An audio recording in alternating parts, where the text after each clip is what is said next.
Você deve lembrar daquele versículo, João 8:32, e conhecereis a verdade e a verdade vos libertará. Lembra disso? Pois é. A Sâmia Bonfim, deputada do PSOL, ela fez uma publicação onde ela dizia que a Starlink devia ser expulsa do Brasil. A Starlink é a operadora de internet do Elon Musk. Ela escreveu o seguinte: fora Starlink. Investigações da Polícia Federal e do IBAMA encontraram diversas vezes antenas de internet de alta velocidade da empresa de Elon Musk utilizadas por criminosos para operar o garimpo ilegal, inclusive na terra indígena Yanomami. Sabe o que foi pior? Porque, assim, por si só, o argumento aqui é ridículo. Mas você sabe qual foi o pior? O pior foi ver a Folha de São Paulo, foi ver o Globo repetindo esse mesmo jargão aqui da Sâmia Bonfim. E aí, eu digo que é ridículo, porque se for assim, expulsem a Toyota do Brasil. A maioria usa caminhonete da Toyota, ou da Chevrolet, ou da Nissan.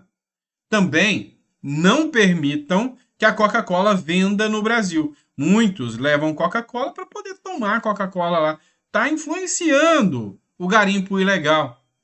TIM, Vivo, Claro, Oi, tirem também. Porque esses mesmos monstros usam essas operadoras.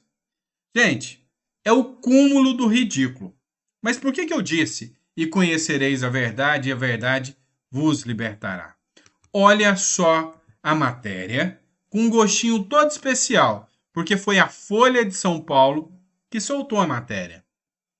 Starlink, de Musk, Elon Musk, é a única a atender exigências em disputa por internet para o exército na Amazônia. Pois é, agora sim vocês podem criticar a Starlink. Vamos lembrar outra coisa? No Rio Grande do Sul também, onde as operadoras não conseguem chegar, adivinha de quem é a internet que chega? É do cara mauzão da extrema direita chamado Elon Musk. O Comando Militar da Amazônia, do Exército, abriu uma licitação de 5,1 milhões para aquisição de internet via satélite, com exigências que somente a Starlink, empresa do Elon Musk, consegue atender no Brasil. O edital, divulgado pela Força, define uma série de parâmetros que eliminam a concorrência e direcionam a contratação, segundo especialistas, empresários e integrantes da Anatel, para a Starlink. Será então que o exército está mancomunado com a Starlink? Não, gente. Vamos falar um português claro aqui para você. O Elon Musk é bom no que faz. O cara é bom. E o cara tem a melhor internet de acesso a longas distâncias do mundo. A internet do cara pega no meio do Oceano Atlântico, porque são via satélites. E aí, esse tipo de situação serve para escancarar para você e para mim também o quanto os políticos usam de narrativas toscas, bobas, para tentar enganar as pessoas. E também o jornal, né? E também o jornal. Vamos lá, outro ponto que a gente vai falar. Deixa o Elon Musk, o Hélio Mosca, né? O Elon Musk para trás, deixa ele para trás, que agora nós vamos falar de censura, autoritarismo e ditadura. Vamos falar dessas três situações. Antes eu vou fazer uma pergunta para você.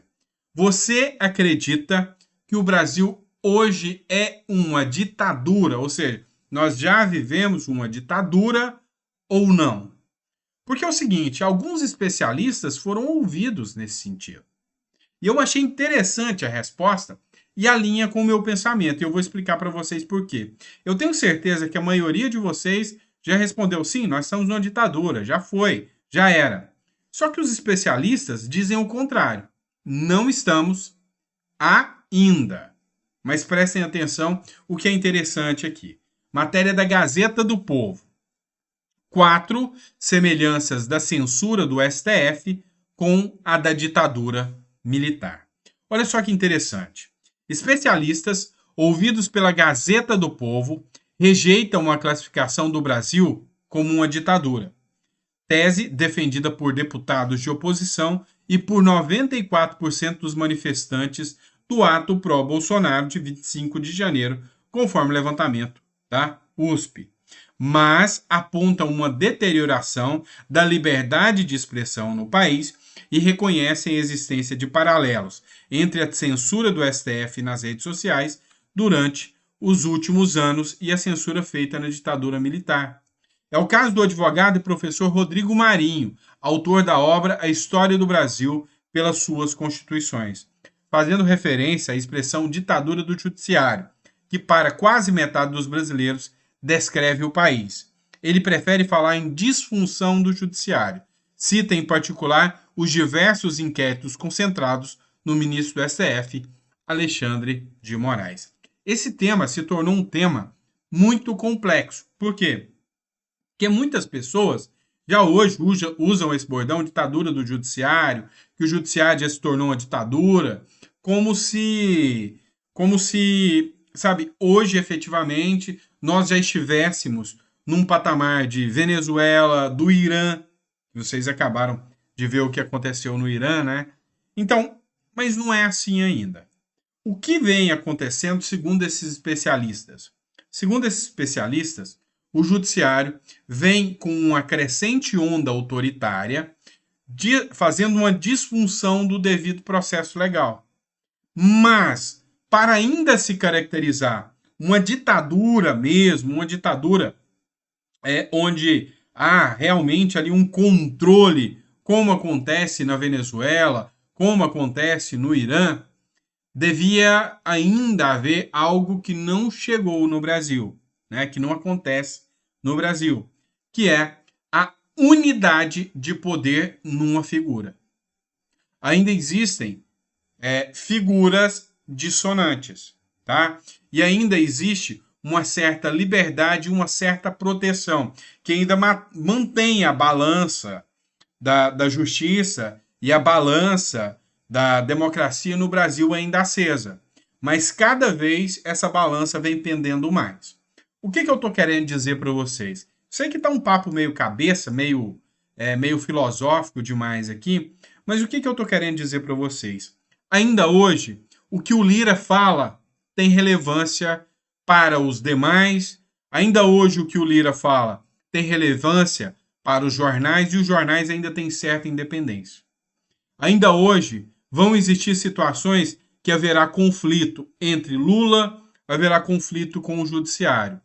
Vezes, quando o judiciário quer atuar em benefício seu, mas que não é a pauta do governo, vai haver um conflito. Quando o judiciário atenta contra outro poder e esse poder não gosta, ele vai reagir. É sinal que, embora desordenado, ainda há uma resistência. Quando a gente chega numa ditadura mesmo, ditadura a nível Maduro, ditadura a nível Cuba, Venezuela, né, Nicarágua, a voz do grande opressor, ela está por cima de tudo e todos. Então, é um ser que tem o exército ao seu lado e que, se ele disser, olha, aquele ministro da Suprema Corte falou tal coisa contra mim, elimina ele. Ele vai ser eliminado. Nós não estamos nessa fase. Então, a pergunta mais óbvia que todo mundo faz é: vamos virar uma Venezuela? Podemos sim. Podemos nos tornar igual a Venezuela. Se isso não houver os gritos, né, de socorro agora pela liberdade de expressão, sim, podemos caminhar rumo à Venezuela. Isso é inevitável. Mas ainda não estamos. Ainda não estamos. É por isso que o papel de todos os juristas, advogados, o papel de todos os jornalistas, o papel dos aplicadores do direito, juízes, promotores, é observar a liberdade de expressão. Ontem eu noticiei para vocês um caso onde um promotor de justiça pediu a denúncia contra uma juíza que mandou prender um jornalista. E o desembargador, o presidente do Tribunal de Pernambuco, aceitou. Numa ditadura isso não existe. Não existe. Se é um opositor do sistema, não há que falar em alguém resistindo ao sistema. Essa é a grande diferença entre os dois casos. Vamos lá, outro ponto que a gente precisa falar, também foi assunto ontem, é a questão da importação de arroz que o governo vai fazer. Eu queria que você observasse esse vídeo do deputado Pezente, tá? Ele colocou um vídeo aqui explicando a questão do arroz, aquilo que a gente falou no último editorial, você deve lembrar disso.